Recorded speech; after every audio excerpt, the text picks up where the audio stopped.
केंद्रीय गृह मंत्री अमित शाह केंद्र शासित प्रदेश जम्मू कश्मीर की अपनी 3 दिवसीय यात्रा पर श्रीनगर पहुंचे। दौरे के पहले दिन अमित शाह जम्मू कश्मीर के श्रीनगर और संयुक्त अरब अमीरात के शारजाह के बीच पहली सीधी अंतर्राष्ट्रीय उड़ान की शुरुआत करेंगे। कश्मीर के ऊपरी पहाड़ी इलाकों में आपको बता दें कि मौसम ने करवट ली है बर्फबारी के साथ, जिससे घाटी में ठंड हो गई।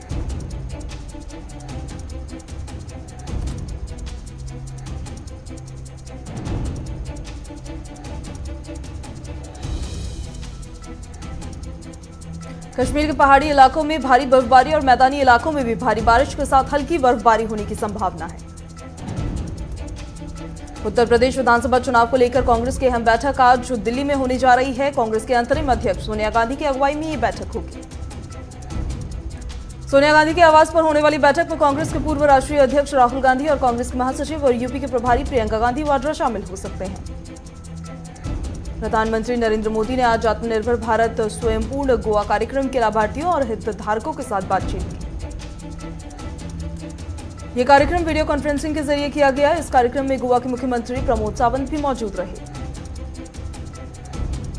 उत्तर प्रदेश के मुख्यमंत्री योगी आदित्यनाथ ने माफिया और अपराधियों के कब्जे से मुक्त कराई गई जमीनों के बेहतर उपयोग के लिए बड़ा निर्णय लिया।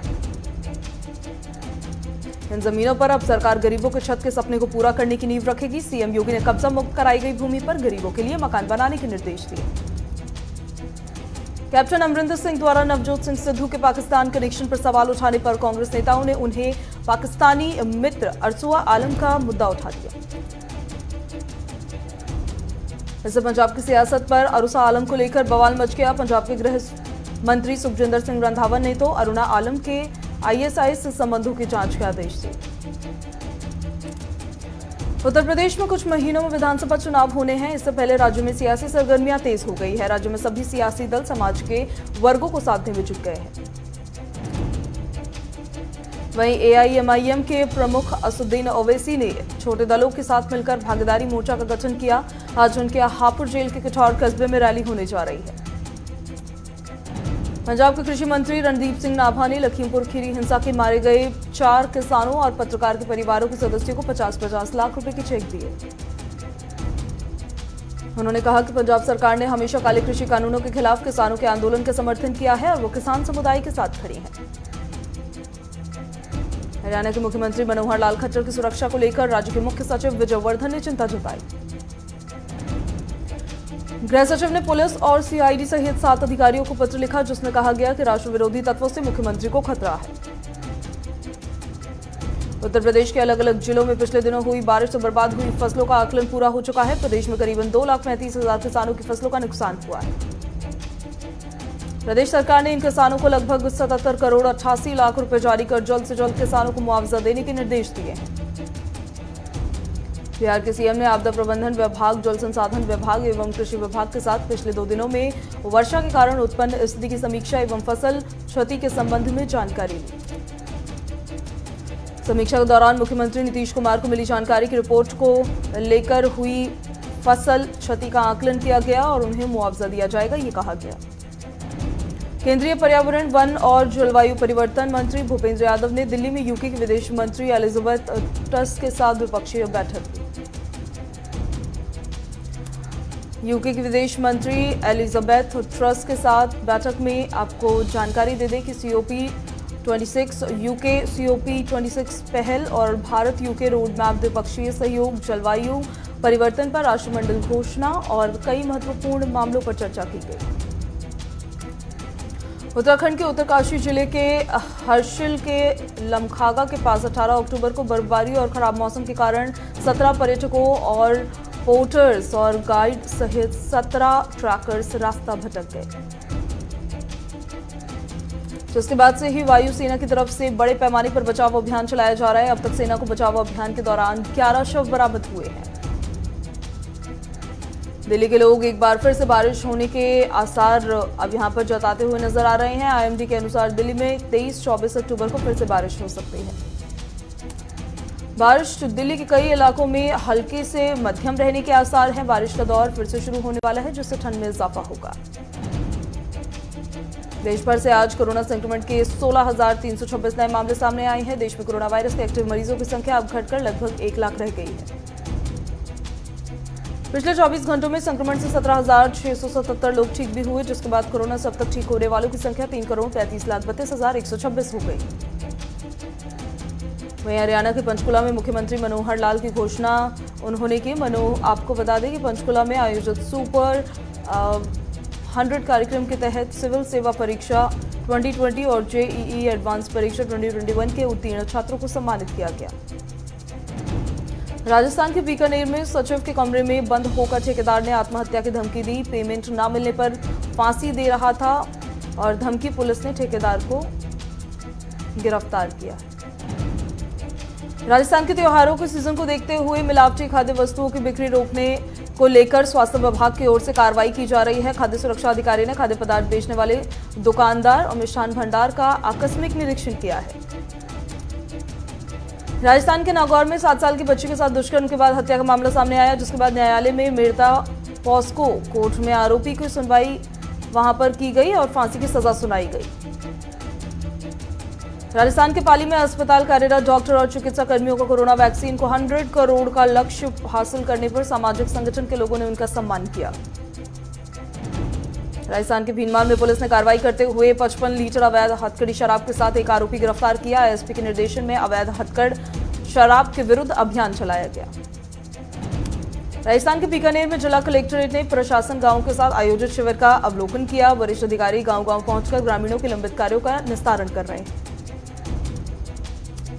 राजस्थान के पाली में एसएचओ और पुलिस टीम की तरफ से कार्रवाई की गई। इस कार्रवाई में नाकाबंदी कर 4 युवक और एक महिला को पकड़ा गया। पुलिस ने आरोपियों से धारदार हथियार और वाहन बरामद किए। राजस्थान के बीकानेर में किन्नरों ने प्रदर्शन किया। किन्नरों ने कलेक्ट्रेट पर प्रदर्शन कर होली दीपावली पर नकली किन्नरों को किसी प्रकार का पैसा नहीं देने के पैम्पलेट छपवाकर बांटने वालों के खिलाफ कार्रवाई करने की मांग की।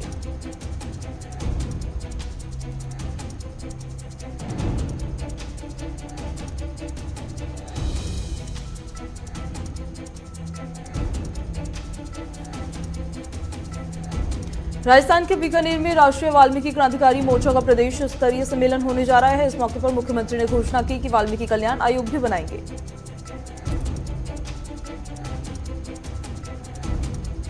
राजस्थान के बीकानेर में तकनीकी कर्मचारी के साथ पिछले काफी समय से पदोन्नति की मांग कर रहा है, जिसे आक्रोशित कर्मचारियों ने मीटिंग कर धरना प्रदर्शन शुरू किया।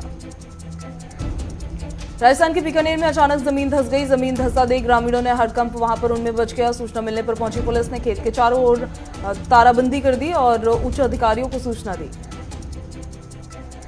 राजस्थान के नागौर में सीएम अशोक गहलोत एक दिवसीय दौरे पर डेगाना पहुंचे, जहां प्रशासन द्वारा चलाए जा रहे अभियान के आयोजन में कई नेता मंच पर मौजूद रहे। उधर राजस्थान के पाली में एसएचओ और पुलिस टीम ने कार्रवाई की है। कार्रवाई में पुलिस ने अवैध विस्फोटक सामग्री यानी पटाखे के कुल 57 कार्टून दस्तयाब किए। राजस्थान के पाली में पुलिस टीम ने कार्रवाई की है। आरपीएससी का अधिकारी बताकर बेरोजगार नौजवानों को नौकरी का झांसा देकर उनके साथ धोखाधड़ी करने वाले आरोपी को पुलिस ने गिरफ्तार किया। वहीं यूपी के बलरामपुर में टेम्पो ने 65 वर्षीय बुजुर्ग महिला को टक्कर मार दी, जिसके बाद बुजुर्ग महिला की मौके पर ही मौत हो गई। पुलिस ने शव को कब्जे में ले लिया। राजस्थान के नागौर में 35 वर्षीय महिला के साथ गैंगरेप का मामला सामने आया। फिलहाल पुलिस ने मामला दर्ज कर एक आरोपी को हिरासत में ले लिया है। अन्य आरोपियों की तलाश लगातार जारी है। राजस्थान के बीकानेर में बढ़ते डेंगू के प्रकोप को देखते हुए चैरिटेबल ट्रस्ट की ओर से शहर के लिए 5 नई फॉगिंग मशीनों की शुरुआत की गई। कर्नाटक के अथानी में सहकारी चीनी मिल में वर्ष के गन्ना सिंचाई कार्य को मिल के अध्यक्ष और शिवानंद भारती स्वामी जी ने हरी झंडी दिखाई। कर्नाटक के तुमकुर में ईद मिलाद मौके पर 2 समुदाय में हाथापाई हो गई और इस हाथापाई में बीजेपी कार्यकर्ता पर जानलेवा हमला किया गया। इसके चलते शहर के पूरे रास्ते और बाजारों को बंद कर विरोध प्रदर्शन किया गया। राजस्थान के देचू में ग्राम पंचायत में पाक्षिक बैठक का आयोजन किया गया, जिसमें प्रशासन गांव के संघ का अभियान के बारे में देचू वासियों को ज्यादा से ज्यादा संख्या अभियान में आने के लिए आह्वान किया गया। यूपी के जौनपुर में 3 मंजिला मकान धराशायी हो गया। इस दौरान 1 दर्जन लोग मलबे में दब गए। जानकारी होने के बाद स्थानीय लोग और पुलिस प्रशासन राहत कार्य में जुट गए। झारखंड के जमशेदपुर बीजेपी नेता अभय सिंह ने कांग्रेस विधायक इरफान अंसारी पर हमला बोला। अभय बोले, अगर मैं बाहरी तो इरफान अंसारी पाकिस्तानी। हरियाणा के पानीपत में ऑर्गेनिक शराब की फैक्ट्री से निकलने वाले धुएं से परेशान लोगों ने प्रशासन से गुहार लगाई, लेकिन प्रशासन द्वारा कोई भी सुनवाई नहीं होने पर लोग धरने पर बैठ गए। जम्मू कश्मीर के बांदीपोरा में पुलिस स्मृति दिवस पर रक्तदान शिविर का आयोजन किया गया। इस शिविर के दौरान करीबन दर्जनों यूनिट रक्तदान किया गया, जिसमें जिला पुलिस बांदीपोरा के कई रक्तदानकर्ता शामिल रहे। वहीं बिहार के जहानाबाद में आजादी के 75 वर्ष पूरे होने पर नालसा द्वारा चलाए जा रहे जागरूकता कार्यक्रम को जन जन तक पहुंचाने के उद्देश्य को पूरा करने के लिए विधिक सेवा प्राधिकार कार्यालय में पुलिस पदाधिकारियों के साथ एक बैठक आयोजित की गई।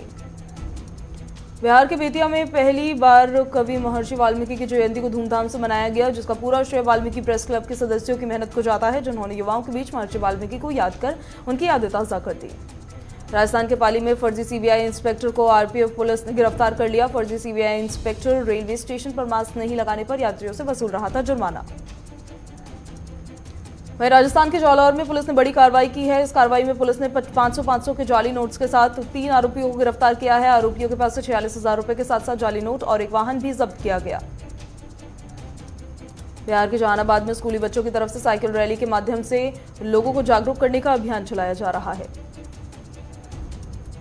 राजस्थान की बूंदी में 16 से 30 अक्टूबर 2021 तक मेगा क्रेडिट आउटरीच कार्यक्रम के तहत विशाल ऋण शिविर लगाकर विशाल स्तर पर सभी बैंक और गैर वित्तीय कंपनियां नागरिकों एवं ग्राहकों को ऋण सुविधा उपलब्ध करा रही है। तो वहीं राजस्थान के नागौर में मोबाइल शोरूम से 30 मोबाइल फोन चोरी होने के मामले में पुलिस ने खुलासा किया है कि शोरूम मालिक ही चोरी करता था फोन। राजस्थान के आहोर में रोड नहीं टोल नहीं नाम से चलाया जा रहा धरने प्रदर्शन को 20 दिन हो गए हैं। लोगों ने चक्का जाम करने की बात कही है।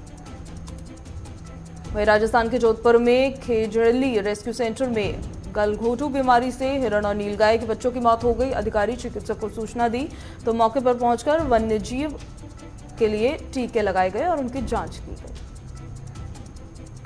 बिहार के पटना में राष्ट्रपति रामनाथ कोविंद दौरे के तीसरे दिन पर है। पटना साहिब गुरुद्वारे वो पहुंचे, जहां उन्होंने गुरु महाराज के दरबार पर उन्होंने मत्था टेका था और गुरु घर से आशीर्वाद उन्होंने प्राप्त किया था। बिहार के पटना में पैसों की खातिर एक भाई ने दूसरे भाई की हत्या कर दी। एक भाई ने दूसरे भाई का अपहरण कर परिजनों के पास से लाख रुपए मांगे। बिहार के शेखपुरा में पंचायत चुनाव को लेकर जिला प्रशासन के द्वारा चुनावी कार्य तेज कर दिया गया, जिसको लेकर लगातार वाहन आपूर्ति को लेकर कई प्रकार के मालवाहक वाहन को जब्त किया गया।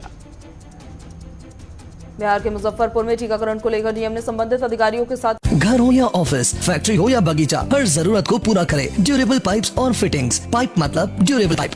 समीक्षा बैठक की और 31 अक्टूबर तक सकरा प्रखंड के डोर टू डोर 100% टीकाकरण को लेकर संबंधित अधिकारियों को दिशा निर्देश दिए गए। बिहार के पटना में पूर्व केंद्रीय मंत्री और बेगूसराय सांसद गिरिराज सिंह आज पटना पहुंचे और वैक्सीनेशन सेंटर पहुंचकर देश के 100 करोड़ वैक्सीनेशन पूरा करने पर हेल्थ वर्कर्स को शुभकामनाएं दी। बिहार के पटना में उपचुनाव आयोग की तरफ से प्रेस वार्ता की गई। कहा गया कि जिन बूथों पर कुछ कमियां पाई गई हैं, उसको लेकर जांच कराई जाएगी। डीजल के भाव में लगातार हो रही बढ़ोतरी का सिलसिला थमने का नाम नहीं ले रहा। तेल विपणन कंपनियों ने आज लगातार चौथे दिन पेट्रोल और डीजल की कीमतों में लगातार चौथे दिन 35 पैसे प्रति लीटर की वृद्धि के बाद देश भर में पेट्रोल और डीजल के दाम अब तक उच्चतम स्तर पर पहुंच गए हैं। सोने की कीमत बढ़कर 46,678 रुपए प्रति 10 ग्राम हो गई है। पिछले कारोबारी दिन में कीमत थी धातु की 46,520 रुपए प्रति 10 ग्राम थी। चांदी की कीमतों में भी 180 रुपए की बढ़ोतरी देखने को मिली है। इसी के साथ चांदी की कीमत 64,210 रुपए प्रति किलोग्राम हो गई है।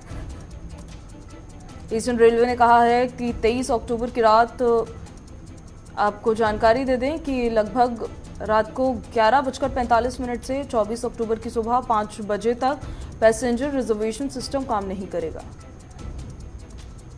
यानी इस दौरान टिकट नहीं बनेगा, ना ही ट्रेन इंक्वायरी हो पाएगी, साथ ही दूसरी सेवाएं भी प्रभावित रहेंगी। देश की प्रमुख एविएशन कंपनी विस्टारा ने अपनी यात्रियों को ताज़ा शाकाहारी खाना परोसने की सुविधा को फिर से शुरू कर दिया है। सरकार ने दूरसंचार कंपनियों को ये बताने के लिए भी 90 दिनों का समय दिया है कि क्या वो स्थगन अवधि से संबंधित ब्याज राशि को इक्विटी में बदलने का विकल्प चुनना चाहते हैं। एक पत्र के अनुसार इस विकल्प के साथ ही पिछले वित्त वर्ष 2020-21 के लेखा परीक्षित वित्तीय विवरण पेश किया जा सकता है। टाटा मोटर्स ने अपनी नई मिनी एक्सयूवी टाटा पंच लॉन्च कर दी है और हैचबैक के साइज की ये एसयूवी बाजार में 20 साल से राज कर रही है। मारुति सुजुकी की प्रीमियम हैचबैक कार स्विफ्ट के लिए कड़ी चुनौती बनने जा रही है। अमेरिकी सेना ने सीरिया में ड्रोन हमले में अल-कायदा के वरिष्ठ नेता अब्दुल हमीद अल मतर को मार गिराया। अमेरिकी सेंट्रल कमांड के प्रवक्ता ने इसकी जानकारी दी। उन्होंने कहा कि यह हमला एक MQ-9 एयरक्राफ्ट में इस्तेमाल करके किया गया। पाकिस्तान के लाहौर में एक रैली के दौरान भयंकर हिंसा देखने को मिली। इस हिंसा में झड़प में पुलिस के 2 जवान समेत 4 लोगों की मौके पर ही मौत हो गई। दरअसल इस्लामिक संगठन तहरीक-ए-लब्बैक ने एक रैली निकाली थी। मांग की गई थी कि पाकिस्तानी सरकार उनके नेता साद रिजवी को रिहा कर दे। रूस की साइबेरियन रिपब्लिक ऑफ टाइवा के मध्यम तीव्रता वाले भूकंप के झटके महसूस किए गए। रेक्टर स्केल पर इस भूकंप की तीव्रता 5.6 रही। अभी तक इस भूकंप के झटकों की वजह से किसी के हताहत होने की या किसी तरह के नुकसान की कोई खबर नहीं। अमेरिका की दिग्गज दवा कंपनी फाइजर की कोरोना वैक्सीन 5 से 11 साल की उम्र तक के बच्चों को सुरक्षित और करीबन 91% तक प्रभावी उस पर पाई गई है।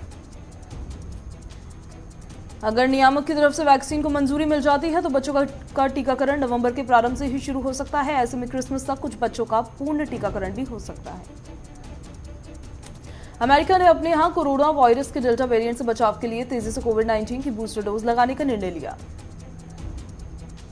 इसके लिए US food and drugs administration ने देश में उपलब्ध सभी कोविड-19 वैक्सीन का मिक्स एंड मैच रणनीति के तहत उपयोग करने को मंजूरी दे दी। आर्यन खान संग अनन्या की ड्रग चैट को लेकर दूसरे दिन की पूछताछ खत्म हुई, जिसमें ड्रग का सेवन करने पर अनन्या ने साफ इनकार कर दिया। अब अनन्या से सोमवार को फिर से पूछताछ होगी।